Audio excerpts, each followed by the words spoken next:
Hello everyone, I welcome to my YouTube channel study Bhaskar. मैं आज आपके साथ कुछ इंपॉर्टेंट क्वेश्चन जो कि जीके जीएस और आपका जो अपकमिंग बीएड एंट्रेंस है गुवाहाटी यूनिवर्सिटी, डिब्रूगढ़ यूनिवर्सिटी और साथ ही साथ आपका बोर्डो यूनिवर्सिटी के जितने भी एंट्रेंस एग्जाम है वहाँ पे आपको हेल्प मिलेगा। और साथ ही साथ आपका जो कि प्रिपरेशन कैसा चल रहा है उसका एक ओवरऑल आइडिया भी मिलेगा, आप लोग कैसे कितना आप प्रिपेयर कर रहे हो और आपने कितना क्वेश्चन टिक कर पा रहे हो। ओके, तो first question, planned economy in India is based on which system. जो प्लैंड इकोनॉमी ऑफ इंडिया है वो उसमें कौन सा सिस्टम से ये लाया गया है। तो देखिए, capitalist system, traditional system, command system, socialist system. तो इसका करेक्ट आंसर होगा आपका option number 4, socialist system. Socialist system कहाँ से लिया गया था, हम लोगों ने ये कहाँ से लिया था, वो लिया था यूएसएसआर से। ओके, यूएसएसआर अभी का जो आपका जो कि आपका अभी का जो मतलब रशिया है वो यूएसएसआर था एक टाइम पे, वहाँ से हमने लिया था। और ये सिस्टम आपका प्लानिंग कमीशन, इसका एस्टैब्लिशमेंट कब हुआ था, प्लानिंग कमीशन बना था 1950 को बना था। ओके, 1950 को प्लानिंग कमीशन बना था और 15 मार्च 1915 को ये बनाया गया था। ओके, और इसके जो चेयरमैन कौन होते हैं, वो होते हैं हमारे देश के प्रधानमंत्री। Okay, PM will be chair this institution. लेकिन अभी ये नहीं है, अभी इसको एबोलिश कर दिया गया। और क्या है अभी, नीति आयोग। ओके, 2015 में नीति आयोग बना है, नेशनल जो कि जो आपका जो NITI Aayog. Okay, transforming India, ये जो आयोग है ये बना है 2015, 1 जनवरी 2015 को ये बना है। तो याद रखें अभी कौन सा है, नीति आयोग चल रहा है। Okay, next question, planning commission was constituted in the year which year. ये मैंने आपको ऑलरेडी बोल दिया है, तो कितना होगा 1950। Okay, 15 March 1950। Next question, which one of the following pair is incorrect. कौन सा जो पेयर है वो इनकरेक्ट है। तो ऑप्शन देखिए, 5th 5 year plan 1961-66, 8th 5 year plan 1992-1997, 11th 5 year plan 2027। सो इसमें जो इनकरेक्ट आंसर होगा आपका 5th 5 ईयर प्लान, जो कि 1961-66 नहीं है, ये अलग टाइम पे हुआ था। Okay, next question, Jim Corbett national park located. Jim Corbett national park कहाँ पे लोकेटेड है। तो आप क्या कीजिएगा, जितने भी नेशनल पार्क है, ओके, नेशनल पार्क आप बाय हार्ट कीजिएगा। ओके, जितने भी है इंडिया में जहाँ जहाँ भी नेशनल पार्क है वो बाय हार्ट कीजिएगा, क्योंकि ये इंपॉर्टेंट है, आपका बीएड एंट्रेंस में आ जाएगा। तो जिम कॉर्बेट कहाँ पे, उत्तराखंड। ओके, उत्तराखंड में है। मध्य प्रदेश में भी बहुत सारे हैं, जैसे कुनो नेशनल पार्क, आपका जो बांधवगढ़, ये सारे कहाँ पे है, मध्य प्रदेश में, याद रखिएगा। Next question, GNP depreciation allowances. GNP depreciation allowances में कौन सा आएगा इसके बाद, जीएनपी माइनस डिप्रिसिएशन अलाउंस जब माइनस किया जाएगा तो क्या मिलता है, तो मिलता है आपका एनएनपी। ये इकोनॉमिक्स का क्वेश्चन है, NNP. Okay, option number 3 is the correct answer. Next question, when power is shared among the different organs of government, then it is called, तो different organ के साथ जो power share किया जाता है उसको क्या बोला जाता है, community government, separation of power, amalgamation of power, coalition government। सो इसका जो करेक्ट एंड अप्रोप्रिएट आंसर होगा आपका जो सेपरेशन ऑफ पावर, इसको क्या कहा जाता है, separation of power. Okay, next question, which of the following correct about coalition form of government. Coalition formed जो गवर्नमेंट होता है, कोलेशन होता है, जो कि गठबंधन कहा जाता है, जिसमें क्या होता है, बहुत सारे पार्टी मिलके एक सरकार चलाते हैं। तो ऑप्शन देखिए, sharing of power at different level, sharing of power by different social group, sharing of power by 2 और मोर पॉलिटिकल पार्टीज। तो करेक्ट आंसर होगा आपका option number 3, sharing the power of 2 और मोर पॉलिटिकल पार्टीज, याद रखिएगा। Next question, which type of government is based on free and fair election where those currently in power have a fair chance to losing. तो ये तो simple question है, कौन से में फ्री फायर, जो कि फ्री टाइप से आपका फेयर टाइप से इलेक्शन होगा और साथ ही साथ बहुत सारे लोग पॉलिटिक्स में जो कि बहुत सारे एक्टिविटीज़ में पार्ट लेंगे। तो ये होगा आपका डेमोक्रेसी। ओके, डेमोक्रेसी में ये संभव है। Next question, what is the minimum age required to become a member of Rajya Sabha. Rajya Sabha में बनने के लिए मिनिमम कितना एज चाहिए, तो याद रखिएगा आपका जो मेंबर ऑफ पार्लियामेंट एमपी होने के लिए कितना चाहिए, 25। ओके, 25 होंगे तो कर सकते हैं। अगर आप राष्ट्रपति बनना चाहते हैं तो राष्ट्रपति के लिए कितना है, 35। ओके, प्रेसिडेंट के लिए कितना है, president 35।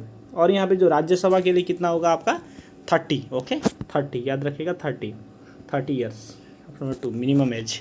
Since independence how many time national emergency has been declared in India. Independence के बाद कितने बार नेशनल इमरजेंसी इंडिया में लगाया गया है, 1 2 3 4, 3 टाइम्स। ओके, 3 टाइम्स याद रखिएगा, 3 टाइम्स। और जो इमरजेंसी 352 आर्टिकल है, एक होगा नेशनल इमरजेंसी ये, और स्टेट इमरजेंसी 356। ओके, तो आपका 360 में क्या होगा, आपका 360 में होगा आपका आर्टिकल 360 जो कि फाइनेंशियल इमरजेंसी इंडिया में अभी तक नहीं लगा, याद रखिएगा। Financial emergency has not been yet impose in India. Okay, next question, who among the following president over a joint sitting of both the houses summoned by president of India. जो joint sitting होता है, joint sitting किसी भी bill पर अगर विवाद है तो जॉइंट सिटिंग वहाँ पे किया जाता है। तो इसमें कौन करता है चेयरमैन? तो chairman of Rajya Sabha, speaker of Lok Sabha, president of India. So correct answer of option number 2 speaker of Lok Sabha. Next question, for how much time the presidents rule can be extended in India with the approval of parliament in every 6 month. कितने time तक हम 6 month के approval के बाद extend कर सकते हैं? तो करेक्ट आंसर होगा option number 4 3 years. Okay, 3 years. Next question, what is the minimum number of members required to be present in any one of the 2 houses of parliament for functioning. तो 2 houses के जो functioning के लिए कितने minimum quorum कितना है, कि minimum कितना मेंबर होना जरूरी है? तो ऑप्शन देखिए, 1/5 of total member, 1/6 of total member, 1/7 of total member, 1/10 of total member. So correct answer होगा option number 4 1/10 of total member. Next question, in Indus valley civilization Kalibangan is famous for which of the following. तो कालीबंगन किसके लिए famous था? Option देखिए, rock cut architecture, sea port, cotton cultivation, pottery. तो correct answer होगा option number 4 pottery. और जहाँ पे देखिए एक सिटी है हड़प्पा किसने डिस्कवर किया था आपका? इसका नाम है आपका दयाराम साहनी। कब किया था? 1921। उसके बाद मोहिंजोदाड़ो को कब डिस्कवर किया था? 1922। किसके द्वारा? राखाल दास बनर्जी, RD बनर्जी। याद रखिएगा ये सारे फैक्ट्स भी। Who was the first governor general of Bengal. कौन से फर्स्ट बंगाल के गवर्नर जनरल थे? Robert Clive, William Bentinck, Warren Hastings, Lord William Bentinck. तो बंगाल के गवर्नर जनरल कौन से थे सबसे पहले? उसका आंसर होगा आपका, सो इसका जो करेक्ट एंड अप्रोप्रिएट आंसर होगा आपका, याद रखिए, वारेन हेस्टिंग कौन है? हमारे जो कि बंगाल के पहले गवर्नर जनरल। और यहाँ ऑप्शन देखिए, लॉर्ड विलियम बेंटिंग इंडिया के वन ऑफ द बेस्ट, जो कि इंडिया के जो बेस्ट गवर्नर जनरल कहा जाता है। इन्होंने सती विडो रीमैरिज ये सब में काम किया था।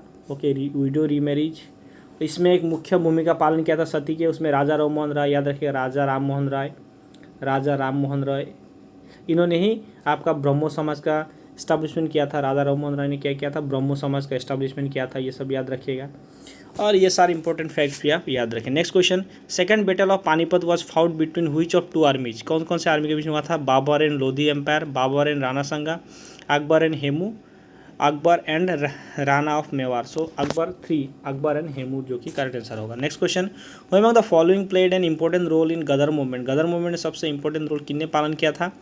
श्यामजी कृष्ण वर्मा, लाला हरिदयाल, बिपिन चंद्र पाल, विष्णु गणेश पिंगले। करेक्ट आंसर होगा आपका Lala Hardayal. Okay, Lala Hardayal. Next question, which among the following imaginary line lies 0 degree latitude. कौन सा लाइन जो 0 डिग्री लेटीट्यूड में तरता है? Equator, tropic of cancer, tropic of capricorn, prime meridian. So correct answer होगा आपका equator. Option number 1 is the correct answer. Next question, which among the following Indian river flows westward and falls into Arabian sea. कौन सा जो waste में flow करके Arabian सी में मिलता है? नर्मदा, गंगा, महानदी, गोदावरी। करेक्ट आंसर होगा आपका नर्मदा। ओके, नर्मदा भारत के सपोज में पे इधर बहती है। ओके, गंगा, महानदी ये सब बे ऑफ बंगाल में मिलते हैं। Next question, what are the imaginary lines encircling the earth horizontally called. जो इनसाइक्लिंग जो अर्थ को हॉरिजेंटली इनसाइकिल किया था, इसको क्या कहा जाता है?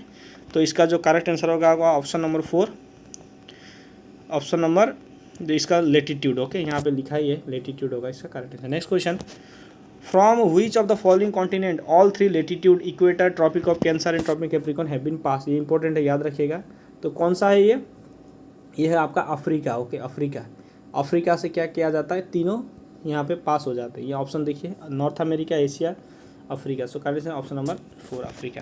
Which of the following city is also known as 0 mile centre of India. तो ऑप्शन देखिए, जबलपुर, इलाहाबाद, नागपुर, दिल्ली। तो इसका जो करेक्ट एंड एप्रोप्रिएट आंसर होगा आपका Nagpur. Option number 3। Next question, what is the full form of FDI का फुल फॉर्म क्या है? तो आप खुद ही इसको आंसर कीजिएगा। Foreign direct input, foreign direct investment, physical deposit. Correct answer होगा option number 2 foreign direct investment. तो ये सारे क्वेश्चन थे, आप याद रखिएगा। Thank you for watching, have a nice